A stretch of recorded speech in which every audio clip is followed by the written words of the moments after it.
안녕하십니까, 임정수 목사입니다. 유튜브 바이블 시즌 6 맞나? 시즌 6.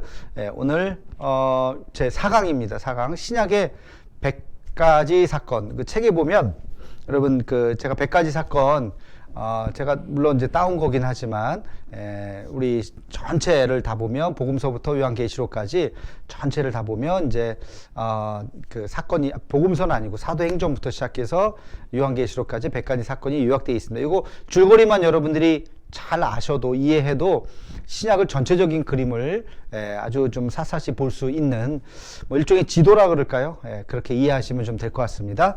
자, 하나씩 한번 보도록 하겠습니다. 제 첫 번째 사건은요, 예수님의 마지막 말씀. 사도행전 1장 4절에서 8절까지 예수님께서 승천하시면서 하셨던 그 말씀. 이게 이제 사도행전 1장에 처음 나오는 이제 말씀이죠. 그 다음에 예수님의 승천. 두 번째가 예수님의 승천입니다. 세 번째가 다락방의 기도와 선출, 마띠아라고 하는 가룟 유다 이후에 제자를 선출을 했죠. 제비를 뽑아서. 그래서 이제 제비 뽑기 방법이 또 도입되는 이제 그런 이야기가 나옵니다. 그 다음에 네 번째 사건은 오순절. 오순절 뭐예요? 성령의 성령의 임재가 있었던 오순절 120문도가 같이 마가의 다락방에 있었던 그 사건을 이야기합니다. 다섯 번째 베드로의 첫 번째 설교. 베드로의 첫 번째 설교. 3,000명, 5,000명이 회개하고 나타나는 그 엄청난 설교가 있었죠. 그리고 최초의 영혼 대추수. 요즘에 이 책 자체가 번역된 책이라서 조금 그렇긴 한데, 이 추수라는 말은 우리는 좀 조심해야 돼요. 왜냐하면 이 신천지가 추수꾼 이렇게 해갖고, 사실 추수꾼은 나쁜 뜻은 아니에요. 추수꾼은 참 사실은 좋은 의미인데, 이게 추수라는 말을 신천지 이단이 써버리는 바람에 우리가 좀 쓰기가 좀 이상하게 됐죠. 어쨌든 이제 나오고 엄청난 사람들이 회개하고, 요 본문은 사도행전 2장 본문은 이제 최초의 교회가 세워져서 이제 서로 나누고 함께 같이 공동체를 이루는 이제 그런 본문이 되겠습니다. 그리고 성전 미문에서 절름발이를 고치는 이야기. 은과 금은 내게 없거니와 내게 있는 것은 내게 주노니 나사렛 예수 그리스도의 이름으로 일어나 걸으라. 그 절름발이가 일어나는 그 엄청난 사건이죠. 굉장히 중요한 사건이죠. 베드로의 두 번째 설교가 나옵니다. 그리고 최초의 박해와 두 번째 대영혼 추수. 이것도 사도행전 4장에 나오고, 산헤드린 공회와 공회 전에 열린 베드로의 변론. 여기에서 아주 유명한 말을 하죠. 다른 이름으로서는 구원을 얻을 수 없나니 천하인간의 구원 얻을 만한 다른 이름을 주신 일이 없음이니라 하는 말씀을 하시면서 산헤드린 공회에서 이제 베드로가 이제 이야기하는 그 장면이, 예수님을 증거하는 장면이 나오죠. 굉장히 중요하고, 산헤드린, 잠깐 보충 설명 좀 한번 해볼까요? 산헤드린은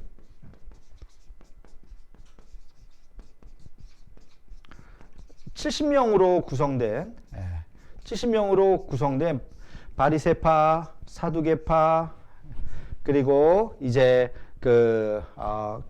이스라엘의 지도자들, 그들로 이제 구성된 사람들이죠. 그래서 이들이 모든 로마의 속국이었지만 이들이 재판의 권한이 있었습니다. 그래서 실제로 산헤드린의 의장은 대제사장이었고, 이제 이들을 통해서 이렇게 사람들에게 사형 언도도 내리고, 이제 그런 게 이제 산헤드린이죠.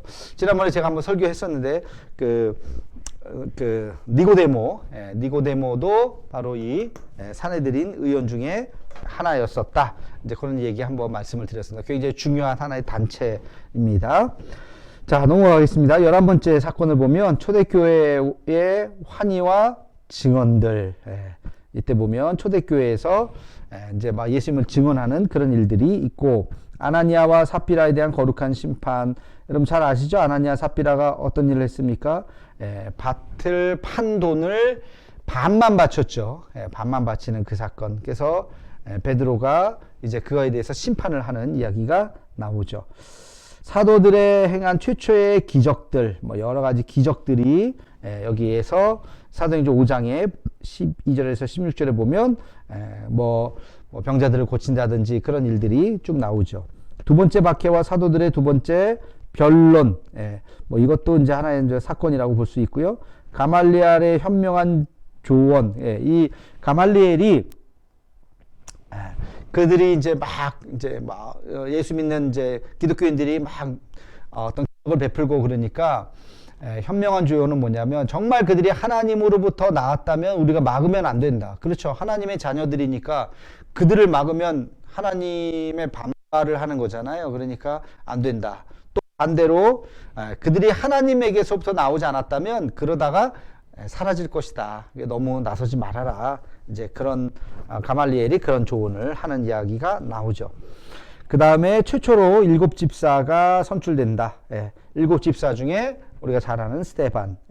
스데반이 7 집사 중에 하나로 거기에서 이제 등장을 하게 됩니다. 스데반의 선교가 있었고요. 스데반이 복음을 막 이제 설교하는 그런 장면이 나오죠. 사도행전 공의에서 스데반의 설교가 7장에 길게 이렇게 나옵니다. 그리고 스데반의 순교, 돌을 맞아서 결국에는 죽죠. 스데반의 최초의 순교자죠. 그런 타이틀을 최초의 순교자의 타이틀을 갖게 됩니다. 그리고 사울이 교회를 핍박하는 장면이 나오죠. 이 스데반의 순교에 사울이 관여를 하게 됩니다. 그렇죠. 그래서 그의 겉옷을 이제 가져다가 사울의 발 앞에 던지는 이제 그런 이야기가 나오고, 빌립이 사마리아를 부흥시키고 시본이 비난을 받았다. 이제 빌립의 전도에 대한 이야기가 나오고, 이디오피아인 유니게의 회심, 이디오파의 그 내시가 나오죠. 거기 이 빌립의 전도를 받은 사람이 나오고, 이 사도행전 9장이 아주 중요합니다. 사도행전 9장에 바울의 회심이 나오죠. 드디어 이 사울이죠. 사울. 아직 바울이 되기 이전에 아까 요 스데반을 핍박했었던 이 사울의 회심이 나오고, 그리고 나서 사울의 초기 사역이 이제 9장에 나오게 됩니다. 사울이 초신자로서 육과의 싸움에 대해서 자세히 설명을 하였다.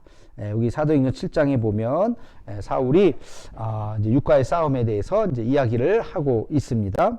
그리고 애니아를 고치는 이야기, 요거는 베드로죠. 베드로 이야기가 나오게 됩니다. 그리고 다비다를 또 살렸다. 이것도 마찬가지로 베드로의 이야기가 다시 나오게 되죠. 그리고 요바에서 베드로가 환상을 본다. 이 환상이 또 굉장히 중요합니다. 이게 이제 고넬료 이제 사건으로 이어지는 건데요. 이 환상이 뭡니까? 하나님께서 정하다 한 것을 내가 부정하다 하지 말라. 부정한 음식을 먹으라 그러니까 레위기에 나오는 부정한 음식을 내가 먹을 수 없습니다. 이 율법입니다. 그랬더니 아니다. 내가 정하게 했다. 먹어도 괜찮다. 라는 그 환상을 2번이나 보게 되죠. 그 얘기는 뭐냐면 이방인 고넬료, 백부장 고넬료가 회심하고 하나님 앞에 돌아오는 거, 그의 집에 가서 세례를 주고 안수를 하는 그 일들을 꺼려하지 말아라. 이방인들도 하나님의 은혜를 받은 자들이다. 이제 하는 이야기가 나오게 되고요. 안디옥 교회의 바나바 사역, 안디옥 교회에서 이 바나바가 이제 사역을 하면서 결국엔 이 바나바와 함께 이제 바울이 1차 전도 여행을 이 안디옥 교회에서 파송을 받게 되는 거죠. 그래서 이 안디옥 교회가 이방 그 선교를 위한 최초의 교회죠. 그래서 안디옥 교회라고 하는 교회가 포항에도 있고 여러 지역에 있죠. 선교 지향적, 열려 있는 이방 세계에 대해서, 불신자들에 대해서 열려 있는 교회가 안디옥 교회다 하는 것을 아시면 좋겠고요. 그리고 야고보의 순교와 베드로가 감옥에서 풀려났다. 뭐 기적적으로 베드로가 감옥에서 풀려나고, 이 야고보 예, 지난번에 12제자 할 때 했었는데요. 이 야고보가 요한의 형제죠. 요한의 형제 야고보가 순교를 당합니다. 두 번째 순교예요. 두 번째. 예, 세컨드 순교자. 아까 첫 번째 순교자는 누구였어요? 예, 스테반이었죠. 스테반은 집사였고 두 번째 순교자인 야고보는 예수님의 제자 야고보였습니다.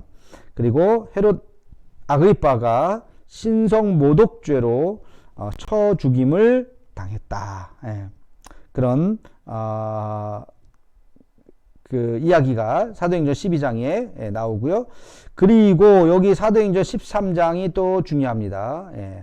아까 제가 9장 중요하다 그랬고 10장도 뭐 고넬료 사건이 사실은 되게 중요하고 여기에 보면 첫 번째 선교행이 13장에 나가죠. 누구랑 누구? 바울과 바나바가 이제 첫 번째 선교행을 떠나게 됩니다. 그 다음 계속 보겠습니다. 구브로에서 바울과 바나바의 사역이 이제 이어지고 여기서 마가 요한 마가 그 마가복음을 쓴 마가 맞습니다. 마가복음을 쓴 이 마가가 13장에 떠나죠. 바나바의 조카 생질이었던 이 마가가 너무 배멀미도 아마 심했을 것이고 너무 힘든 나머지 그냥 가버려요. 그래서 선교에 굉장히 큰 어려움을 주죠. 나중에 이 사건으로 인해서 바나바하고 바울이 갈라쓰게 되는 그런 아주 중요한 그 사건을 맞이하게 됩니다. 그래서 마가 요한이 떠나는 이야기가 나오고 그 다음에 바울의 첫 번째 기록된 설교가 사도행전 13장에서 여기에서 나오죠. 여기 비시디아 안디옥에서 갈라디아 지역이거든요. 거기에서 이 설교를 함으로써 이방인의 사도가 되겠다라고 이제 선포를 하는 그런 장면이 나오게 됩니다. 그다음에 바울이 이방인에게 이제 가는 바로 그 장면이죠. 내가 이제 이방인의 사도가 될 것이다. 이 얘기는 뭐냐면 유대인의 사도는 이미 있었어요. 유대인의 사도는 누구예요? 베드로와 제자들이 유대인의 사도였었고 그리고 바울은 이방인의 사도로 이제 쓰임을 받겠다고 본인 스스로의 어떤 사명의식을 갖게 됩니다. 그 다음 바울이 루스드라에서 저런바리 남자를 고치는 병고침의 이야기가 나오고 또 루스드라에서 돌에 맞아서 도망가는 이야기도 나오고 셋째 하늘로 이끌려 갔다. 바울이 셋째 하늘로 이끌려 갔다 하는 그 이야기가 고린도 후서에 나오는데 바로 시간적으로 바로 요때 이제 그런 거예요.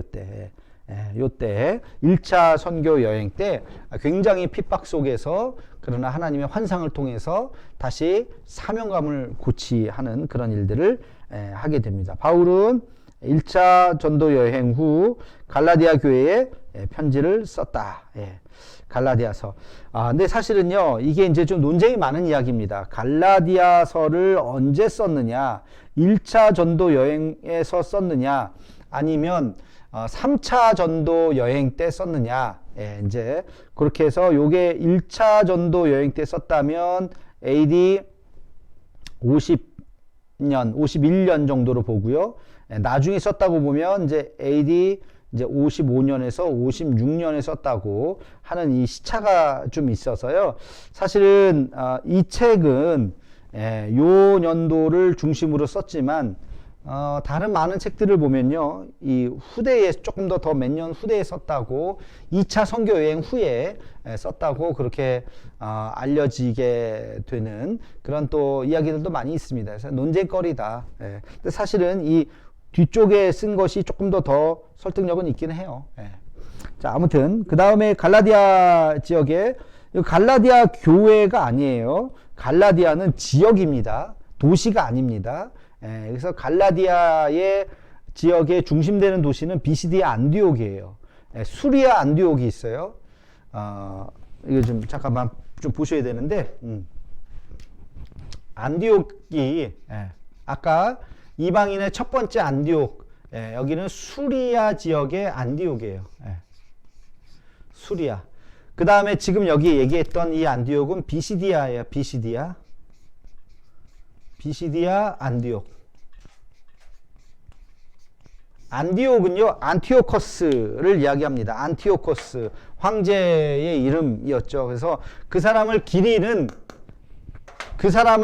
도시예요. 이 안디옥이. 그래서 수리아 지역에도 안티오코스가 있고, 비시디아 지역에도 안티오코스가 있는데, 수리아 안디옥은 바울을 파송했던 도시죠. 그러니까 우리가 아까 얘기했던 안디옥 교회라고 이야기했던 데는 수리아 안디옥이고, 이 비시디아 안디옥은 1차 선교 여행 지역에 갔었던 갈라디아 지역에 있었던 안디옥이에요. 그래서 그걸 헷갈리시면 안 되고, 그 갈라디아 교회라고 이야기했던 중심 도시가 안디옥, 비시디아 안디옥 교회고, 뭐 그렇다는 겁니다. 다시 한번 또 본문으로 한번 가보겠습니다. 벌써 42번이네요. 바울이 베드로를 꾸짖는 장면이 갈라디아에서 나와. 이게 갈라디아에서 굉장히 중요한 핵심인데, 갈라디아에 보면은 이제 바울이 베드로를 왜 꾸짖느냐? 베드로가 이방인들과 같이 먹고 마시는데, 이방인들하고 먹어도 돼요, 안 돼요? 먹어도 되잖아요. 왜? 아까 고넬료 사건이 있었잖아요. 고넬료 사건으로 이방인들도 하나님께서 하나님의 백성으로 받아준 사람이다라고 생각해서 그들과 함께 만찬을 하는데, 예루살렘에서부터 다른 사도들이 내려온다는 이야기를 듣고 이 베드로가 깜짝 놀래가지고 자기가 의심받을까봐. 왜? 유대인은 이방인들과 함께 밥을 먹거나 이렇게 대접하면 안 되는 상황이었거든요. 그러니까 놀래서 도망을 갔어요. 그러니까 바울이 베드로 보고 뭐라고 나무란 너 왜 믿음대로 행하지 않느냐? 하나님 주신 믿음 뭐냐? 이방인들과 함께 같이 할 수 있는 거 아니냐? 그런데 왜 그들이 온다고 해서 도망가느냐? 라고 자기가 베드로를 꾸짖었다는 얘기를 바울이 갈라디아서에 썼습니다. 그 이야기예요. 그러니까 그 말만 들으면 바울 얘기가 맞죠. 바울 얘기 틀린 게 아니죠. 근데 이제 베드로는 이제 이 얘기가 여기 갈라디아에서만 나와서 뭐 베드로는 뭐 얘기 안 했겠죠. 그 얘기에 대해서. 어쨌든 이제 그런 사건이 있었다. 굉장히 중요한 사건입니다. 자, 그다음 다시 한번 보겠습니다. 그래서 1차 선교 여행을 이렇게 갔다 와서 예루살렘 공회가 열립니다. 예루살렘 공회 열려서 과연 이방인들에게 복음을 전해도 되느냐? 또 이방인들이 그러면 여기 잠깐 또 한번 보실까요? 이방인들이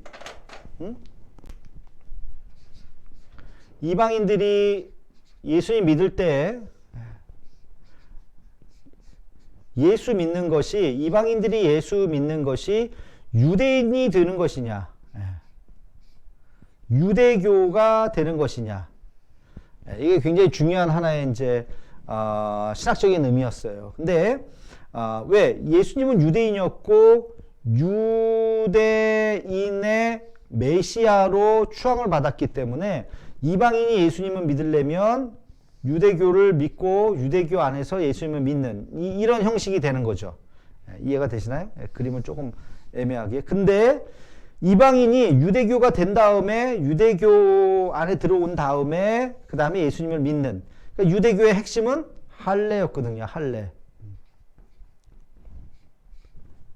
그러니까 이방인이 예수님을 믿기 위해서는 유대교에 들어가서 유대의 율법을 지키고 할례를 받고 예수님을 믿어야 된다라고 일부의 사람들이 생각했던 거예요. 그러나 그게 아니다. 사도 바울은 이방인들을 너무너무 잘 알고 있었고, 이방인들이 유대교로 가지 않아도 된다.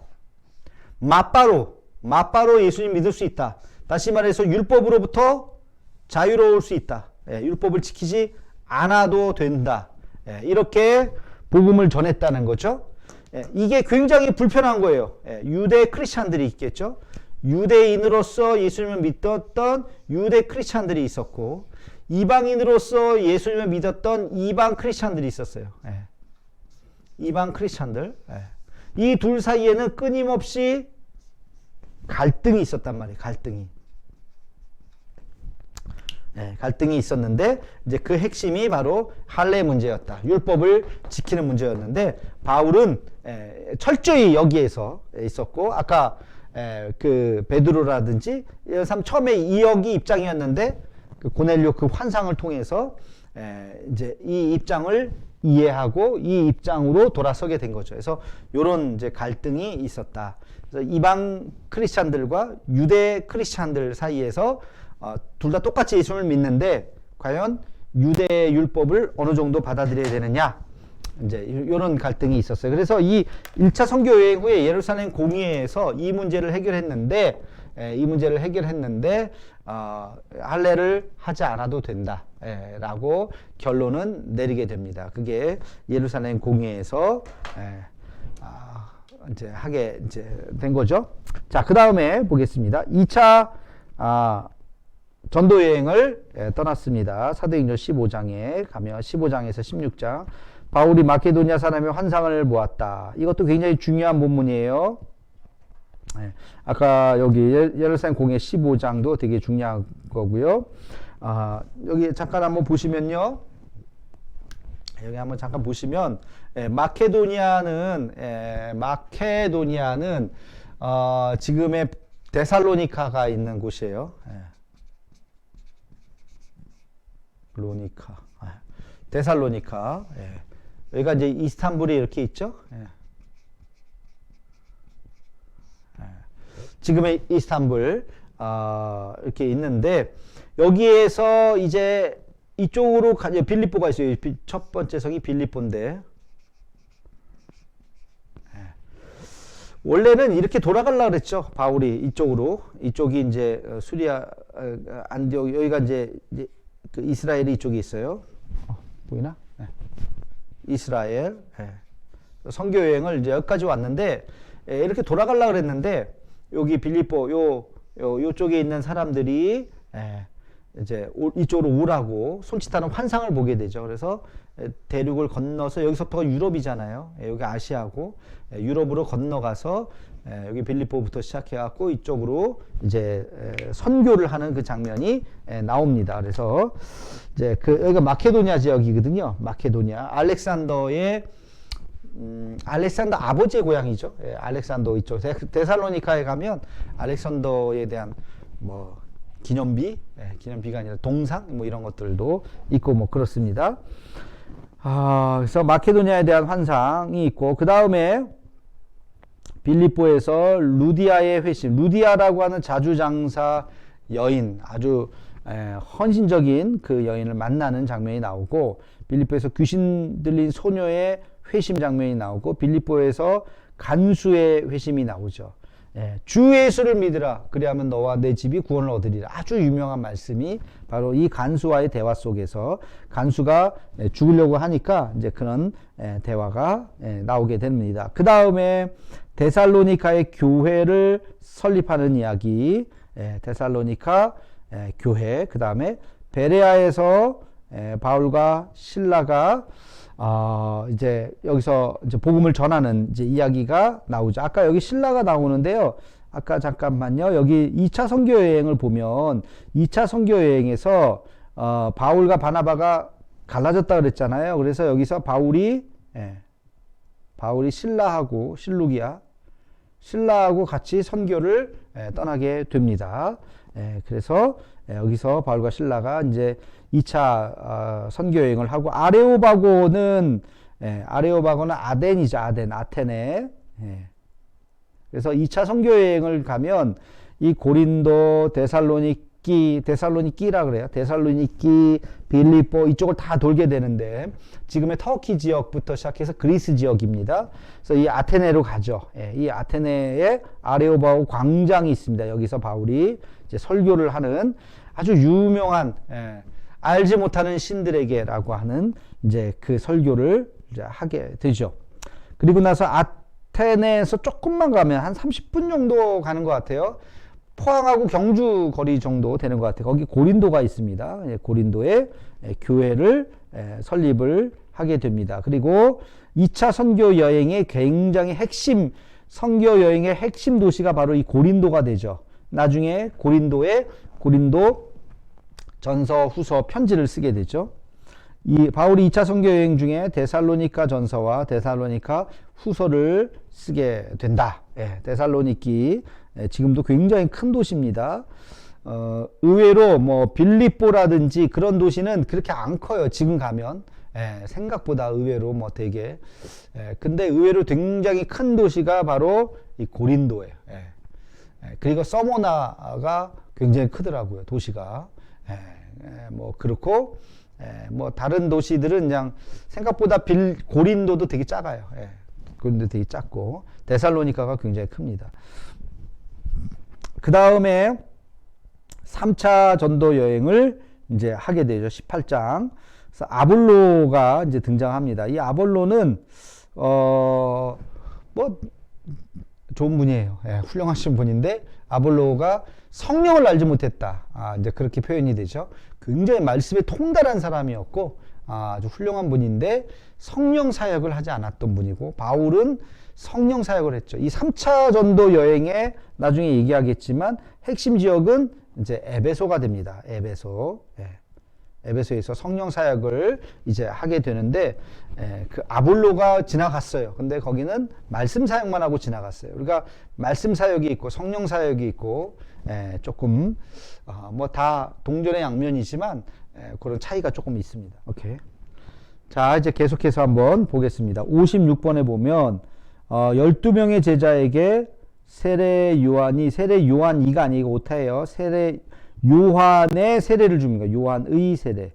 요한의 세례라고 하는 것은 물 세례를 이야기합니다. 물 세례를 바울이 주었던 장면이 이제 여기에 나오고요. 그 다음에 보면 에베소에서 바울의 확장된 사역, 이 구절이 바로 성령 세례예요. 성령의 사역이에요. 성령 사역. 성령 사역이 뭐 어마어마하게 성령 사역이 막 이제 나오게 됩니다. 그래서 이 아까 얘기했듯이 이 에베소가 굉장히 중요한 3차 선교 여행의 핵심지였다라고 제가 말씀을 드렸고요. 바울이 드로아에서 죽은 유두고를 살렸다. 졸다가 죽은 유두고. 그거 어렸을 때 많이 들었던 얘기죠. 졸지 말아라. 이제 그 얘기가 나오고 바울이 밀레도에서 에베소 장로들에게 에베소까지 가지 못하고 밀레도로 오라 그랬죠. 에베소 장로들을 오라 그래서 거기서 이제 마지막 헤어지는 굉장히 눈물의 헤어짐이죠. 아주. 왜 눈물의 헤어짐이냐? 당신 예루살렘으로 가면 잡힙니다. 그랬더니 거기서 아주 유명한 이야기를 하죠. 그게 20장 24절에 아주 유명한 이야기를 나의 달려갈 길과 주 예수께 받은 사명 곧 하나님의 은혜의 복음을 증언하는 일을 마치려 하면은 나의 생명조차 조금 더 귀한 것으로 여기지 아니하노라. 내가 죽으면 죽으리로다. 그 설교를 하고 눈물로 헤어지고 이제 바울은 예루살렘으로 가게 되죠. 그만큼 이 에베소 굉장히 애틋한 관계라는 것을 알 수가 있어요. 바울이 예루살렘으로 가지 말라는 사인을 여기서 받았고 바울이 3차 전도 여행 중에 고린도 전서와 후서 로마서를 썼다. 바울이 이스라엘의 무지함에 큰 슬픔을 표현했다.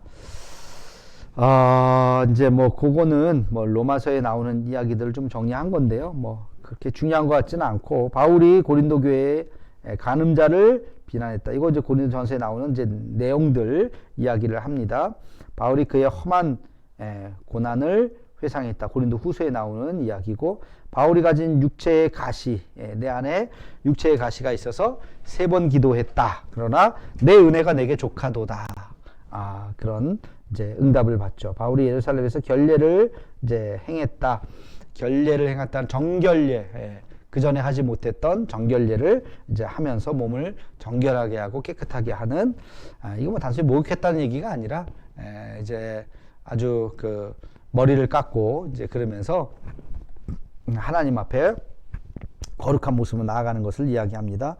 바울이 성지에서 잡혔다가 로마 군인에게 구조가 되는 장면이 이제 여기서 또 등장을 하게 됩니다. 그 다음에 한번 보겠습니다. 마지막 3번째 장. 바울이 화난 군중의 이제 로마가 아니라 유대 군중들에게 이제 변론을 했다. 그들이 이제 막 바울을 잡아서 죽이려고 했던 사람들도 있었고요. 바울이 로마 군인에게 다시 구조됐던 장면이 나오고, 바울은 공회에서 사두개인과 바리새인들에게 변론했다. 나는 바리새인이었죠. 그래서 바리새인들아, 내가 지금 이렇게 곤란을 당한 것은 이 사두개인들이 나를 괴롭히는 거다. 내가 부활을 얘기하기 때문에. 그래서 이 둘 사이에 굉장히 이제 다툼이 있었다는 이야기가 나오죠. 왜? 바리새인들은 부활을 믿고 사두개인들은 부활을 믿지 않았고, 그래서 논점을 흐리게 하죠.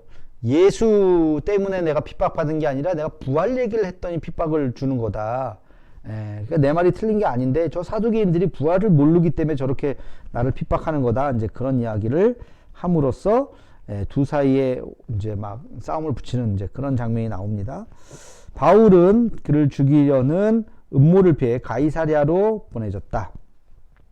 벨릭스 총독 앞에서 변론하는 이야기가 나오죠. 그때 당시 총독이 갈릴리에 이제 총독이 있었기 때문에 총독 제도가 가이사에게, 가이사는 로마의 황제를 이야기합니다. 로마의 시민권자였었기 때문에 바울이 로마의 황제에게 상소를 하면 그냥 잡아서 죽일 수가 없어요. 반드시 로마에 가서 재판을 받아야 되는 거예요. 그래서 로마까지, 재판정이 있는 로마까지 가게 되는 거죠.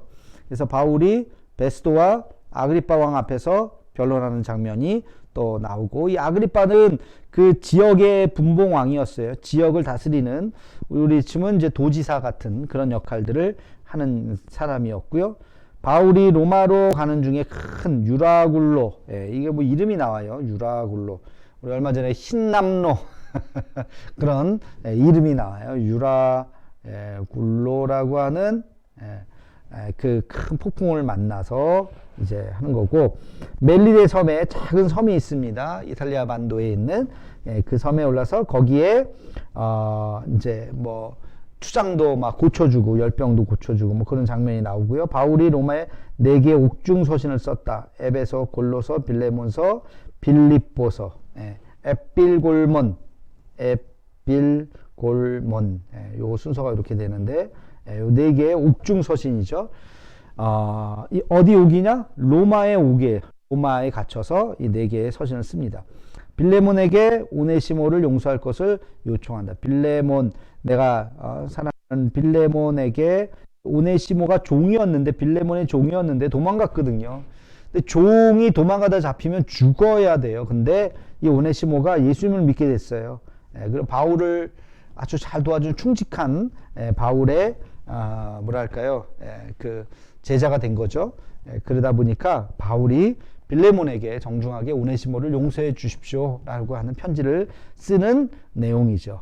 그래서 용서의 가치에 대해서 이제 이야기를 하고 있습니다. 바울이 로마 투옥 중에 디모데전서와 디도서를 썼다.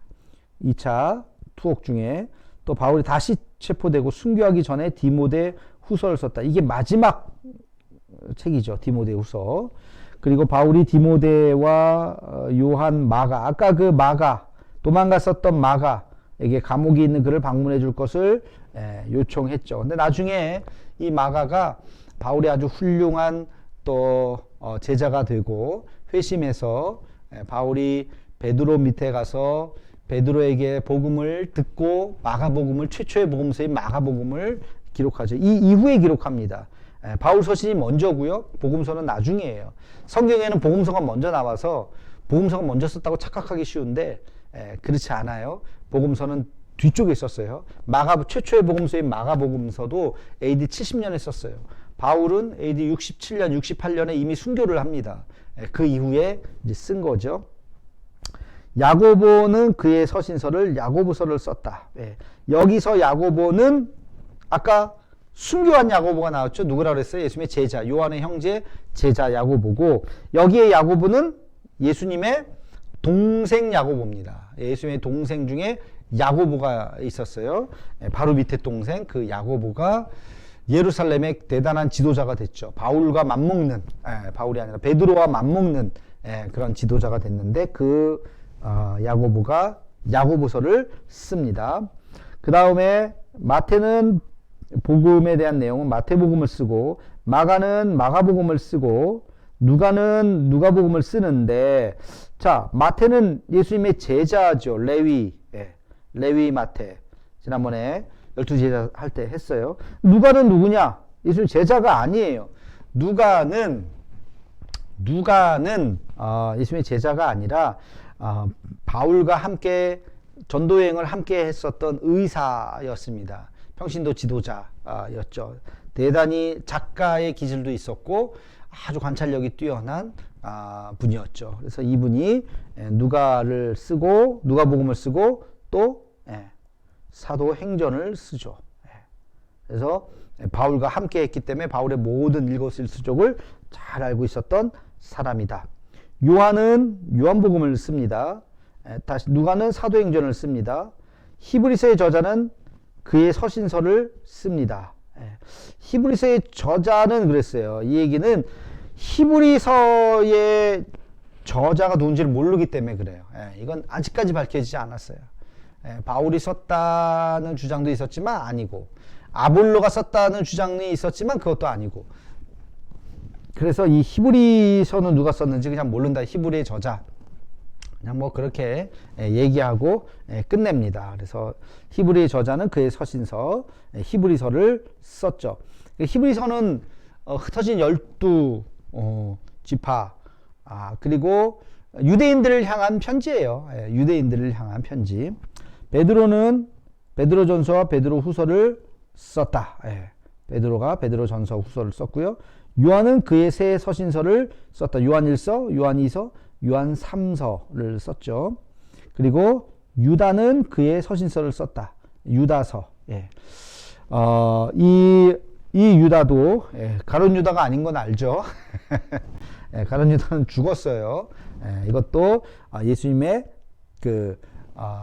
동생이었던 유다일 가능성이 크죠. 그렇게 이야기를 합니다. 그리고 요한은 요한계시록을 썼다. 그래서 요한이 쓴 게 많아요. 5개가 있어요. 1. 요한복음, 2. 요한1서, 그 다음에 3. 요한2서, 그 다음에 4. 요한3서, 그 다음에 5. 요한계시록. 이렇게 5권의 문서를 씁니다. 반모섬으로 추방당했다. 반모섬.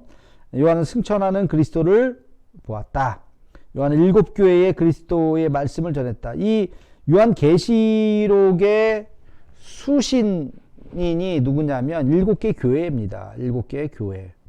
요한계시록의 7교회. 에베소, 빌립보, 서모나, 라오디게아, 뭐 하여튼 쭉 있죠. 사대, 그 다음에 빌라델비아도 칭찬만 받은, 그 다음에 라오디게아. 라오디게아는 아주 또 책망만 받은 교회로 또 잘 알려져 있죠. 그래서 7개,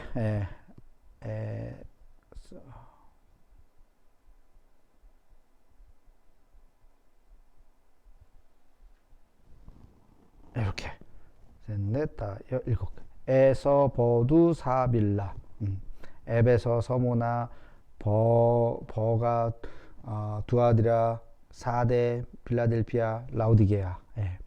이렇게. 그리고 요한은 창조와 구원을 찬양하는 노래를 했다. 여기 보면 요한계시록에 보면 그런 게 나오고, 다골 대환란. 여기서 아주 복잡하죠. 여기서부터가 요한계시록이 어려운 게 이제 환란에 대한 이해입니다. 7년 대환란, 뭐 천년 왕국 뭐 이러면서 좀 복잡하게 이야기를 나누는데, 뭐 간단하게 뭐 요한계시록 얘기 나오니까 좀 한번 좀 얘기를 좀 해볼까요? 제가 간단하게만 정리 한번 해볼게요.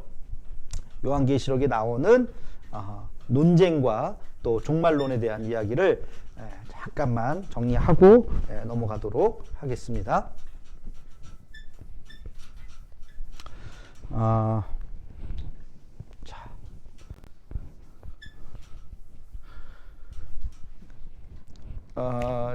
예수님의 재림이 있습니다. 재림.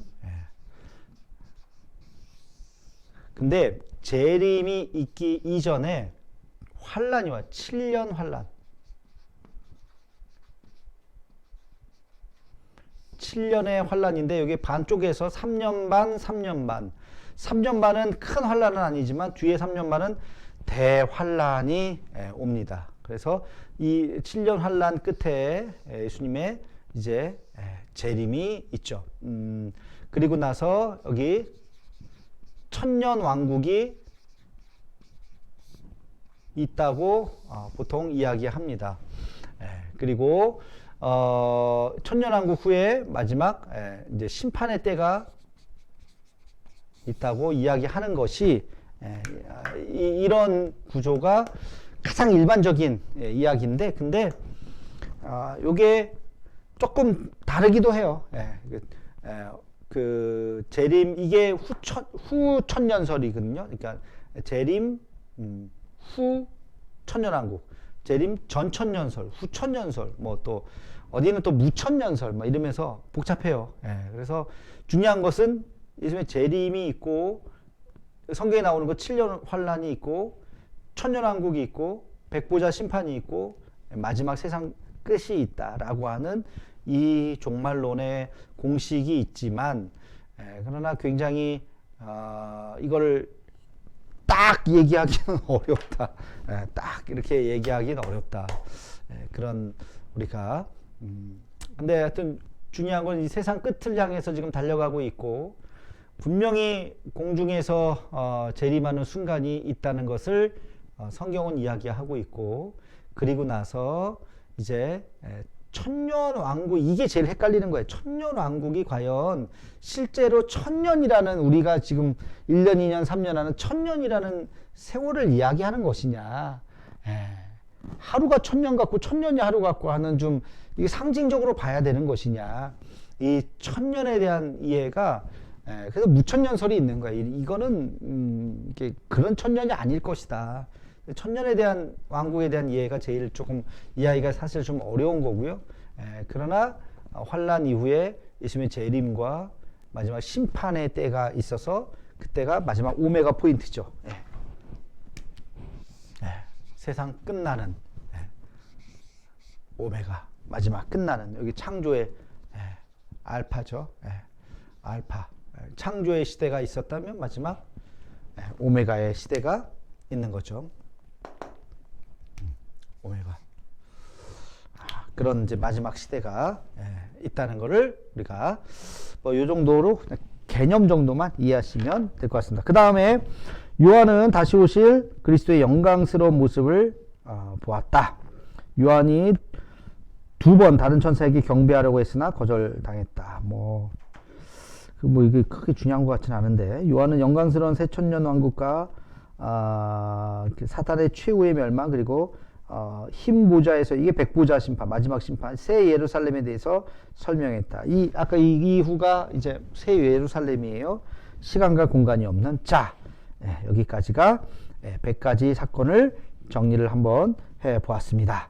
여러분들 이제 성경을 찾아보시면 더 좋겠고, 찾아볼 시간이 되시면 찾아보면 제일 좋겠고, 찾아보기 어려우면 머릿속에 어느 정도 이렇게 큰 그림을 그리면서 사도행전부터 요한계시록까지를 보시면 되겠습니다.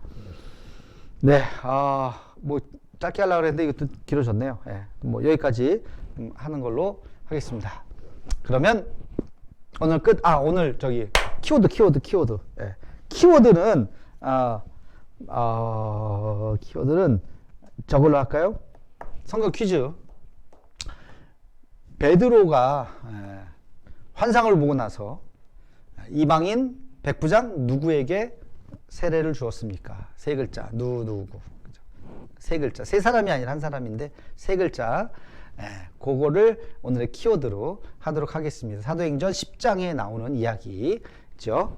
베드로가 이방인 백부장 이렇게 이제 세례를 주었던 장면. 굉장히 중요하다고 그랬어요. 네, 여기까지 하겠습니다. 안녕히 계세요.